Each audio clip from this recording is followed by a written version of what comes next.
This is problem 6.157. It's on page 361. The motion of the backhoe bucket shown is controlled by the hydraulic cylinders AD, CG, and EF as a result of an attempt to dislodge a portion of a slab. A 2 kip or 2,001 pound force, or 1 ton force, P is exerted on the bucket teeth at J. Knowing that the angle theta of that force is 45 degrees, determine the force exerted by each cylinder. I'm not going to draw the entire system. I'm going to draw some free body diagrams as we go. Let me start with the bucket. You'll have to refer to the figure in order to see where everything I use comes from. This is the bucket, and there's teeth down here. And there's a force P, which is 2,000 pounds or 2 kips. That force is applied at an angle of 45 degrees. So let's use our typical X, Y coordinate system. And cylinder CG has to push something like this to hold the bucket in static equilibrium. So what I'm going to do, I'm not really worried about the forces at H. I'm interested in the force CG. So what I'm going to do is sum moments about H, taking counterclockwise positive, because that should allow me to compute CG. Now, I'm going to break up P into horizontal and vertical forces. For example, there's a positive X component of P. I don't know what it is. I'll figure that out later. I'm just going to write PX. Now, the moment arm I need will be the height from H down to this line of action for PX. If you look at the figure, that distance is 16 inches. So we'll multiply 16 inches by PX. So there's the moment from the horizontal component of P. It's causing sure enough, a counterclockwise moment. PY acting downward also causes a counterclockwise moment, so I will write plus PY times its moment arm. Well, that's the horizontal distance from H over to where P is applied. If you look at the figure, that is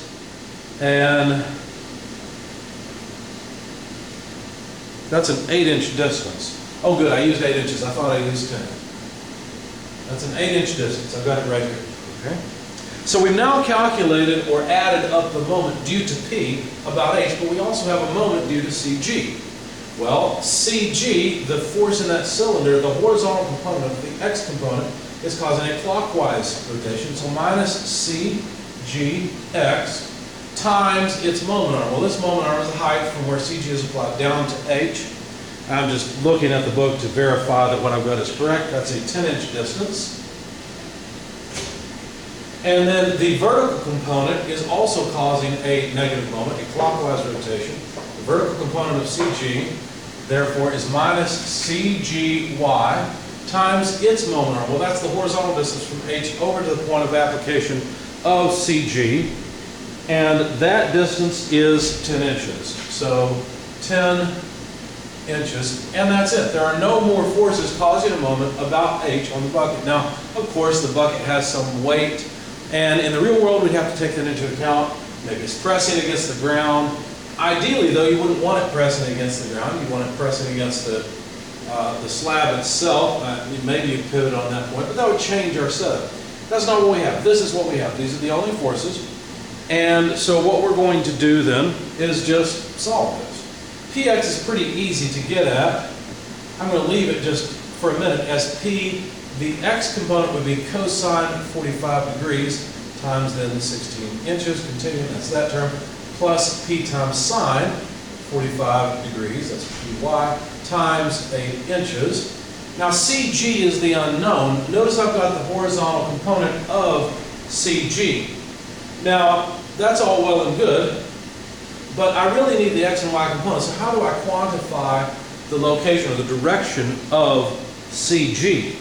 Well, I've got to look at the geometry for CG. If you look at CG as a triangle, where that hydraulic cylinder goes from C to G, then realize that the force direction in that cylinder has to be along this line.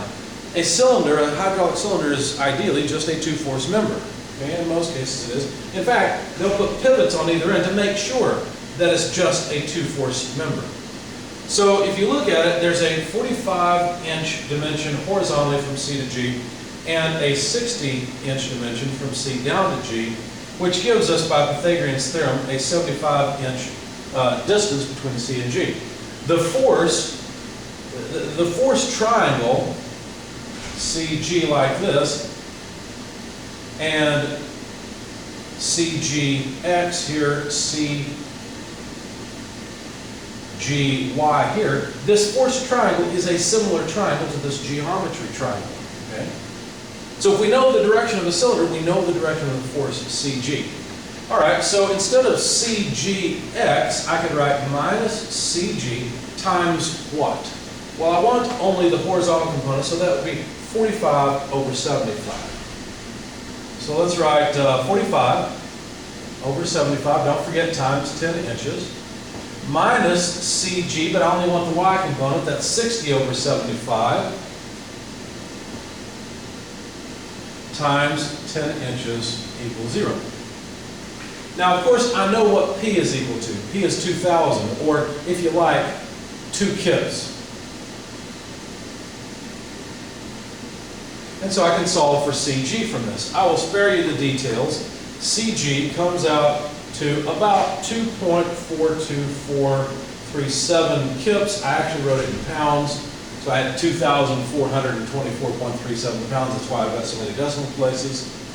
And so there's CG. Now, I wouldn't highlight that. I think I'd say CG is about 2.42 kips and round it off there. Okay? Now, notice that this is compression, right? How do I know it's compression? Well, the cylinder's having to push out. Therefore, the bucket is compressing the cylinder. So that's compression within the cylinder. Okay? All right. Well, that was pretty easy. That wasn't too bad. What about the next cylinder? Well, the next cylinder will require a larger free body diagram. Let me draw more of the arm. Now, this drawing will not be very good. But, there we go. There's the bucket. Force P, same deal, 45 degrees. Let's put it down here where we can see it. Go. The cylinder we just solved is now, as far as we're concerned, just connected to it. It's all just one thing. Let me put point B here and point A here. Now, cylinder AB pushes, at least seems to push, we think, on point A, while force P is still pushing as we saw before. Now, we had to somehow deal with the direction of the force in the prior cylinder. So let's work with the direction of this cylinder. In particular, the cylinder forms a triangle just like the last one did, where D is down here, A is here, and if you look at the geometry, there's a 36-inch distance vertically and a 48-inch. Now, of course, my triangle's off a bit, but there we go. That makes the hypotenuse 60 inches. This will allow us to scale the components ADX and ADY from AD. So now let's sum moments about point B. Of course, there are forces at B, but I don't care. The whole arm is pivoting about B. Okay, with P trying to, looks like P is basically trying to rotate it counterclockwise. So AD will have to try and rotate it clockwise to keep it in static equilibrium. So PX, and now we need the moment arm. If it's the horizontal component, we need the moment arm from this point all the way up to B, that vertical distance. Now, if you add it up, it's 60 inches plus 10 inches plus 16, based on the dimensions that they gave in the figure. Okay? So, I just added them down, 60 plus 10 plus 16. Okay? That's the moment arm. I'm not going to write inches here like I did before. We've got kips, or I think I actually worked in pounds, it doesn't matter. Kips times inches as our units. How about the vertical component, y? Well, y, py, is causing a negative moment because look at the moment arm from B horizontally over. That moment arm means that py is trying to rotate this thing counterclockwise, which is negative about B. So we need py times what distance? Well, we need the horizontal distance from P over to B. And that distance from P over to B, it's a little more complicated because you've actually got to move to the right and then back. So what I did is I just wrote down, I started from B and moved over to the right, 15 inches plus 35 inches, and then I moved back 8 inches. And if you look at the figure, that will make sense. Okay? Now, AD also causes a moment about B. ADX, let's see, causes a negative moment about B, so minus ADX multiplied by its moment arm of 12, because it's 12 inches above B, A is 12 inches above B. And then what about ADY? Well, ADY also causes a negative moment about B. So minus ADY, and the moment arm for ADY, the horizontal distance between A and B, is just 10 inches. And that's it. That's the sum of the moments about B. Now this has to be in static equilibrium. Do the same thing again. P cosine 45 degrees for Px. If we simplify this, 60 plus 10 is 70, 86 minus Py, well that's P sine 45 degrees, times 15 plus 35 is equal to 50, minus 8 is 42.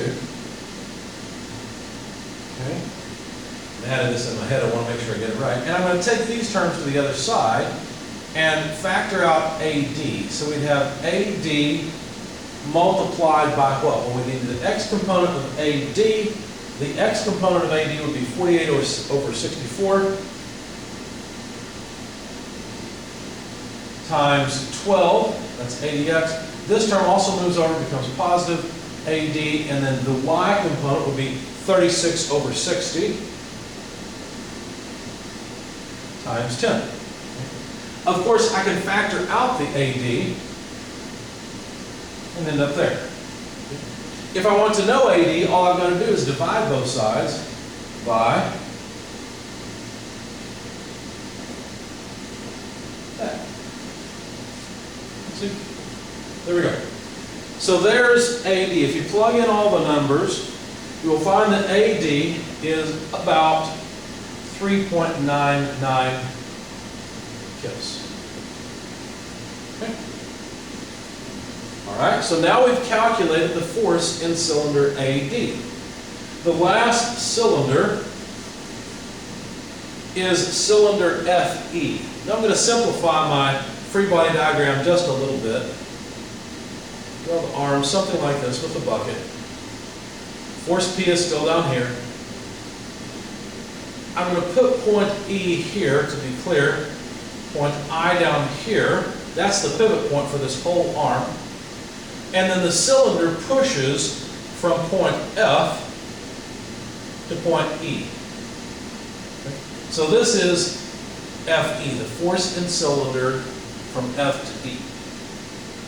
Now, let's do the same thing. For that cylinder, let's make a geometry triangle where we have point F here, point E here, because we will definitely need horizontal and vertical components of that force. Notice that I'm assuming that it acts to the right.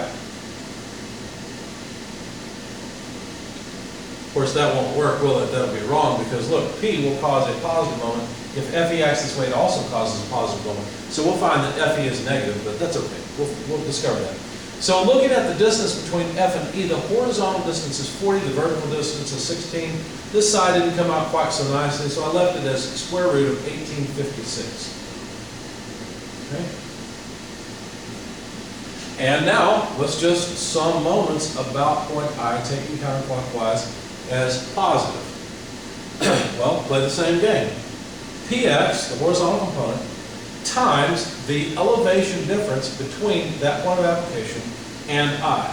Now this required quite a bit of moving around. See if you can follow this by looking at the diagram. 16 plus 10 plus 60, that's going up on one side, plus 12, minus 36, minus 16, minus 18. So it went up on one side and came down on the other to get the elevation difference between P and I.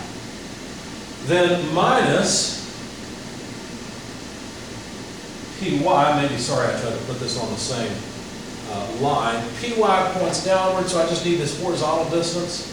Okay, it's going to cause a negative moment, whereas Px causes a positive moment, because actually, this, I should have taken this bucket down further. This point P is below I. That's why it's positive here. But the vertical component certainly will cause a negative moment, clockwise moment. The moment arm, well, let's see. That's going to be the horizontal distance between P and I. And that is just, see if I can fit it, 20 plus 48 plus 10 plus 15 plus 35 minus 8. Okay? That's the moment that P causes about I. Next thing to do is to deal with FE. Now FEX, the horizontal component, is above I, and so it causes a negative moment. So minus FEX times what moment arm? Well, the height from E down to I. And that distance is a little bit simpler. It's 18 plus 16 inches. And then FEY is actually upward, so it will cause a positive moment about I. So plus FEY. Now notice, like I said, we're going to find we've got the wrong direction, but for the direction I've drawn it and assumed it to be, this is a positive moment. So times 40, where 40 is the horizontal distance between E and I. F is right above I, by the way. That's why it ends up being the same. Horizontal distance was 40. So this sum comes out to 0. Simplifying things just a little bit, Px can be written as P cosine 45 degrees, just as always. But you add up this sum, and it comes out to just 28. Big long line to come up with 28 inches. Minus Py. Well, Py is just P sine 45 degrees. And this whole thing comes up to a grand total of 120. Now let's put these terms on the other side. I didn't do that in my solution, but I'm going to do it here. Maybe sorry I did. We'll see. So Fex, if I put it on the other side, the sign is going to flip. So the x component of Fe would be 40 over root 1856.